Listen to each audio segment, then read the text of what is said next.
Sud Radio Parlons Vrai chez Bourdin, 10h30, 12h30, Jean-Jacques Bourdin. Il est 12h10. Merci d'être avec nous. Nous allons aborder les dérives sectaires. Les assises nationales de la lutte contre les dérives sectaires ont été ouvertes ce matin. Ça va durer 2 jours. Avec nous pour en parler, Christian Gravel, qui est préfet et président de la Miviludes. Bonjour. Bonjour Jean-Jacques Bourdin. Merci d'être avec nous. Avec plaisir. Les dérives sectaires, phénomène en développement en France ou pas ? En plein développement, en France comme ailleurs d'ailleurs. Oui. Nous avons constaté à l'occasion de notre dernier rapport d'activité qu'il y avait une augmentation qui était exponentielle depuis ces dernières années. Vous avez 86% d'augmentation en 5-6 ans, ce qui atteste d'une véritable vivacité de ces phénomènes-là qu'il faut prendre en considération en matière évidemment d'accompagnement des victimes, sachant qu'on a eu plus de 4000 saisines à la Miviludes et qu'il s'agit d'une part infime de la réalité de ce phénomène. Nous estimons à quelques centaines de milliers de victimes à l'échelle nationale de ces processus sectaires. De ces processus sectaires. Nous allons revenir sur les différents processus sectaires, sur les nouveautés, si je puis dire, entre guillemets. Mais tiens, à propos de nouveautés, ces derniers temps, dans l'actualité, on a beaucoup parlé d'Éric Gandon. Éric Gandon, c'était un médecin qui a été mis en examen des chefs d'homicide involontaire, abus de faiblesse, mise en danger de la vie d'autrui, exercice illégal des professions de médecin et de pharmacien. Alors, Éric Gandon, les enquêteurs d'ailleurs cherchent à recueillir des témoignages. C'était un naturopathe, il se disait naturopathe. Il a fait beaucoup de victimes. Il organisait des cures de gène hydrique. Éric Gandon, des cures organisées dans le Morbihan, en Vendée, en Touraine. D'ailleurs, en Indre-et-Loire, une femme de 44 ans est décédée le 12 août dernier au cours de l'un des stages organisés par Éric Gandon, cet homme de 58 ans. C'était des stages payants, de jeûne prolongé. Les formations proposées se déroulaient sans qu'aucun suivi médical ne soit assuré ni prévu pour les participants. Voilà un exemple. Exactement. Monsieur Bourdin, vous mettez l'accent sur une situation qui est un cas d'école. Oui. Avec un individu qui pourtant a suivi une formation reconnue par l'État, mais qui se fourvoie dans ce qu'on appelle les dérives thérapeutiques, et avec très très souvent des connexions évidentes avec ce qu'on appelle nous les dérives sectaires. Dans le cadre de ce qui est appelé de manière malpropre médecine alternative. Il n'y a pas de médecine alternative, il y a des pratiques alternatives qui toutes ont pour point commun le fait de rejeter tout ce qui relève de la médecine conventionnelle, tout ce qui relève finalement de la science, de pratique reconnue par l'État avec une formation à l'université, un diplôme de docteur. Et donc vous avez là un individu qui, en plus, malgré les apparences de bienveillance, de sympathie, d'écoute, d'empathie, exploite la vulnérabilité, la fragilité d'un certain nombre de Françaises ou de Français qui, la plupart d'entre eux, en plus souffrant de maladies graves telles qu'un cancer, ont envie à un moment de croire en une voie qui leur semble être peut-être le dernier espoir. Est-ce que c'est un exemple des nouvelles dérives sectaires ? Ce recours à la naturopathie ou à d'autres charlatanismes ? Vous avez objectivement une prégnance très forte de la question de la santé, du bien-être dans le cadre des dérives sectaires.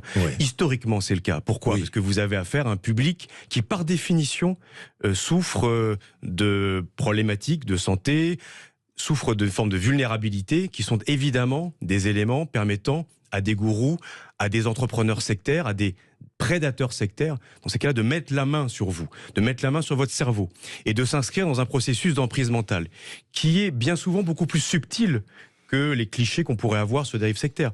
Vous avez des discours qui semblent être pertinents, qui semblent être intelligents, profonds, pleins de sens, et qui derrière se traduisent par des comportements d'emprise mentale avec des préjudices lourds, toujours financiers, toujours psychologiques et parfois même physiques, qu'il s'agisse d'agressions sexuelles, de viols ou qu'il s'agisse parfois même de mort. Et c'est le cas avec l'individu que vous évoquez, puisqu'il est mêlé à une affaire judiciaire actuellement sous les verrous, mise en examen dans le cadre d'une affaire au moins de mort, peut-être même de plusieurs affaires. La Miviludes d'ailleurs avait lancé ce qu'on appelle un article 40, avait sollicité la justice par rapport à l'une des affaires concernées. Votre travail aujourd'hui, c'est de prévenir, c'est de détecter où il y a secte, phénomène sectaire ou pas, et d'aider évidemment les victimes de ces phénomènes sectaires. Alors, détecter, c'est pas facile de savoir. C'est pas simple. C'est pas simple. C'est d'autant plus difficile aujourd'hui. De savoir comment tout à coup une activité dérive dans le sectaire. 2 éléments, Jean-Jacques Bourdin, permettant de répondre à votre question. Oui. On a affaire à un mal qui, par définition, est invisible. Et oui. Des sujets beaucoup plus explicites, tels que la radicalisation, avec des discours, avec de fait un comportement, sont un peu plus simples à déceler. Et ensuite à traiter quand c'est possible. Là, on est sur quelque chose de beaucoup plus pervers, d'insidieux, de pernicieux, qui est invisible. Vous avez, je vous dis, en apparence, des personnes qui ont l'air d'être à votre écoute, d'être dans de l'empathie, affichées, cultivées, et qui progressivement distillent un message, avec une vision du monde, qui répond à des questions. Comment faire? C'est quand un adepte, entre guillemets, un adepte dénonce qu'on arrive à tout à coup s'intéresser à une dérive sectaire. Le propre des victimes de dérives sectaires, c'est que pour la plupart, par définition, elles n'ont pas conscience qu'elles sont victimes. Mais oui. Parce qu'elles considèrent au contraire les familles, que grâce à la voie engagée, elles sont sur la voie de la vérité. Et que même elles s'attristent de voir leur entourage qui ne croit pas au discours qui est porté.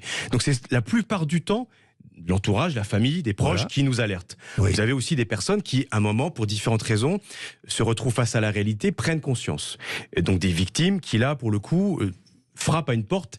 Ils savent que, à la Miviludes, mais je pense aussi à tout le tissu associatif, à des associations majeures comme l'UNADFI, le CCMM, le CAFES, qui travaillent à l'échelle nationale et qui sont aussi composées de personnes qui sont à l'écoute, qui sont capables aussi de conseiller, d'accompagner des victimes qui sont en perte de repère totale. La plupart d'entre elles ont suivi un processus d'endoctrinement, de socialisation, qui est en rupture avec le reste de la société. Et donc, c'est le vide total auquel elles sont confrontées. D'où l'intérêt de pouvoir, comme on le fait et comme on souhaite le faire à l'occasion des Assises nationales des dérives sectaires, portées par la ministre Sonia Backès, avec tous les services de l'État, avec toutes les associations, tous les experts, tous les influenceurs aussi qui luttent contre ces phénomènes, essayer de mobiliser nos moyens pour que notre action collective, acteurs publics, acteurs privés, soit la plus efficace possible pour lutter contre ces acteurs, ces individus, et pour accompagner beaucoup mieux les victimes. Pour prévenir la dérive sectaire, que faire? Je ne sais pas moi.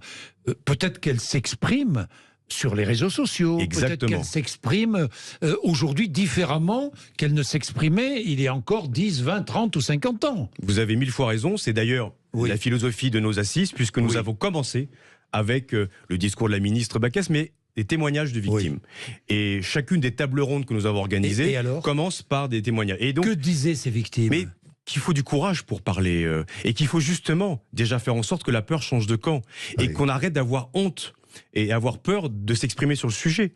Et ces victimes ont 1000 fois raison. Et d'ailleurs, elles ont accepté de s'inscrire dans cette démarche aujourd'hui. Et l'idée, vous avez là aussi raison, c'est de pouvoir faire amplifier les témoignages, profiter des réseaux sociaux qui servent trop aujourd'hui les mouvements sectaires. On va d'ailleurs réunir les plateformes numériques qui ont accepté de venir demain. Demain, c'est la journée de travail pour tracer les lignes d'une feuille de route pour les dizaines à venir.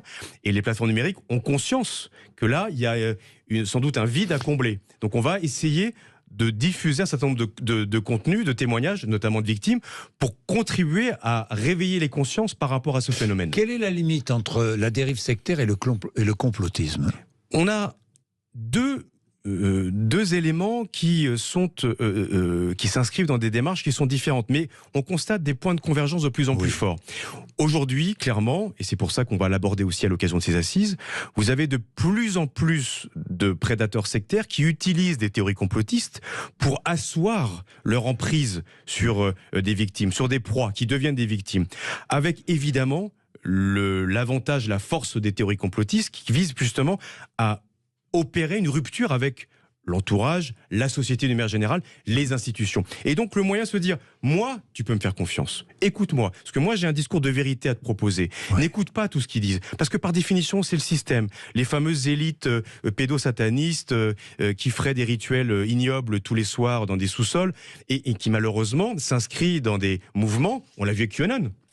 On a vu la traduction potentielle, au passage politique et social, de ce type de mouvement. On a des antennes de QAnon en France ou en Europe. Mais il y a d'autres mouvements également. C'est une secte? Non, c'est pas une secte, justement, parce qu'on est sur on est sur du complotisme, on est sur un mouvement complotiste avec derrière une idéologie.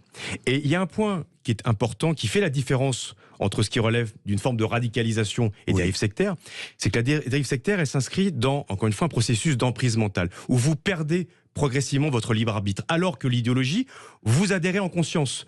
Donc, et il y a, vous le savez pertinemment, c'est dans l'esprit même de notre... vous adhérez en conscience, mais vous n'acceptez plus l'autre, la différence, et tout simplement ce qui est proposé aujourd'hui par les institutions. Quand je parle d'institutions, c'est pas simplement les institutions politiques, c'est également les institutions sanitaires. Quand on parlait tout à l'heure de problématiques sanitaires, mais la médecine, rappelez-vous ce qui s'est passé pendant la crise du Covid, qui a d'ailleurs été un moment de bascule vers ce type de mouvement-là, et complotiste et sectaire. Oui, ça n'empêche pas au passage de pouvoir poser et de devoir poser toutes les questions que l'on doit poser. Ça, c'est une parenthèse refermée. Mais Christian Gravel, donc ces dérives, ce sont les nouvelles dérives.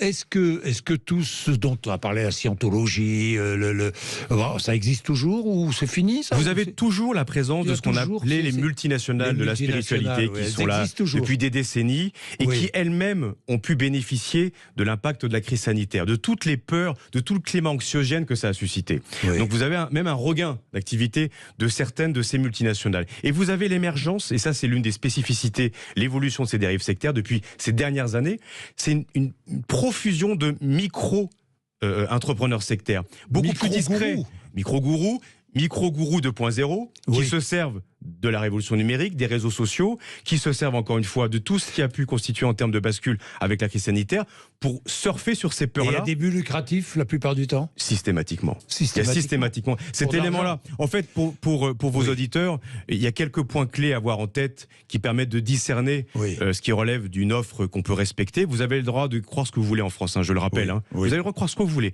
Par contre, là où il s'agit d'alerter, et le rôle de l'État, c'est de protéger ses concitoyens, c'est lorsque vous avez la prétention de recettes miracles, de vérité toute faite, évidemment le fait que tout ce qu'on va vous proposer est payant. Tous ces éléments-là, un discours de rupture qui justement profite des thèses complotistes, un discours de rupture avec le reste du monde. Tous ces éléments-là mis bout à bout permettent de caractériser ce qu'on appelle une dérive sectaire. Une dérive sectaire. Les victimes de cette dérive sectaire, il faut les aider. Il faut les accompagner. Alors, c'est important. C'est aussi un des volets importants. C'est un volet fondamental. Au cœur des missions de la Miviludes, vous en avez 3. La première, c'est l'analyse du phénomène, l'évolution. Et ça évolue tous les jours ou presque. La coordination de l'action de prévention et de répression. Et puis, la question de l'accompagnement des victimes. Et le fil rouge de notre politique publique, le fil rouge de ces assises nationales et dérives sectaires, aujourd'hui et demain à Beauvau, c'est la question de l'accompagnement des victimes. Comment mieux assurer la prise en charge, au sens large du terme, de ces victimes qui, encore une fois, se retrouvent pour la plupart totalement perdues, en manque de repères, lorsqu'elles arrivent à s'extraire de ce type d'emprise. Et c'est donc une vision qui ne peut être que globale sur la question de la réinsertion sociale professionnelle, la question évidemment de la réassurance psychologique, identitaire. Qui êtes-vous lorsqu'on vous a gavé l'esprit depuis des années, que vous apparteniez à telle ou telle élite, que vous aviez telle ou telle caractéristique, et que finalement vous vous rendez compte que la réalité est peut-être pas aussi romanesque que ce qu'on a pu vous laisser penser. Quand je dis ça, il n'y a pas d'ironie, en sens où beaucoup de personnes, et je tiens à le dire, ce phénomène-là touche absolument tous les territoires, toutes les populations, toutes les classes sociales. Toutes les classes sociales. Vous pouvez. On avait le témoignage ce matin, pardonnez-moi, d'un médecin psychiatre qui est tombé dans le piège. Un médecin psychiatre. Et de témoignages d'une autre personne, par exemple, on en reçoit, on en écoute, on discute avec elle régulièrement, par définition quotidiennement la Miviludes. Par exemple, j'ai un élément qui m'avait marqué, un agrégé, un professeur de physique. Et donc des personnes qui... Mais justement, est-ce que ce ne sont pas les personnes qui sont les plus éduquées ou qui vivent dans un milieu social peut-être plus privilégié, qui sont les plus souvent victimes? Ce phénomène touche objectivement, potentiellement, toutes les populations. Parce que vous avez une offre sectaire qui est aussi vaste que la société est diverse. Donc vous avez sur tous les espaces de socialisation, dans tous les champs, l'éducation, mineurs, majeurs, personnes âgées, territoires ruraux, avec des projets plutôt liés, tournés vers l'écologie, avec toujours une dose d'ésotérisme, de spiritualité, du business, du développement personnel, du coaching, la santé. Vous avez dans tous les champs dans tous les champs ou presque, une offre avec des individus qui savent, avec intelligence et perversité, capter vos attentes, capter les besoins qui sont les vôtres. Parfois en termes de santé, parfois en termes de recherche, parfois tout simplement en termes de quête de sens. Et vous avez donc une proposition alternative qui est faite avec une vision du monde qui vise progressivement, encore une fois, à vous encercler, à vous extraire, puis ensuite à faire en sorte que vous soyez à la merci du gourou ou du groupe qui fait office de direction d'un mouvement sectaire. Donc en fait, ce sujet peut toucher absolument tout le monde, et c'est la raison pour laquelle je vous remercie de cette invitation, puisque encore une fois, vos auditeurs aussi doivent sans aucun doute peuvent être concernés directement ou indirectement par ces phénomènes-là.